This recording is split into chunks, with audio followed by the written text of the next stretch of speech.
আপন স্বামী তে বেড়ারো অহরহ কি দেয়, গজব দেয়। আছে না এরকম মহিলা?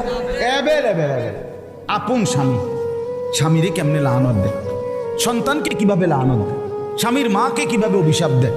তোমার শাশুড়ি হতে পারে অপছন্দ হয়েছে কোনো আচরণ, তাই বলে তোমার স্বামী সেই শাশুড়ি তোমারে না, শাশুড়ি তোমার স্বামীর তো মা, ঠিক কিনা বলেন না কেন? বেচারার জান্নাত তো তার মায়ের পায়ের নিচে। তুমি যে তারে সরাইয়া লাইলা, তুমি যে তারে আলগা করে লাইলা, এই বেচারা এই ছেলেটাকে, তোমার স্বামীটাকে তো তুমি চিরতরে জাহান্নামের দিকে টুকাই দিলা।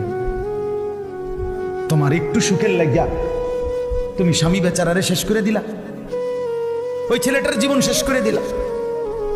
মার অভিশাপে, বাবার অভিশাপে সন্তান জাহান্নামী হবে না? কথা বলেন না কেন? তখন জাহান্নাম থেকে বাঁচাবে স্ত্রী। তো মার অভিশাপ যখন পড়বে তো স্ত্রী বাঁচাই দিবে না? বাবার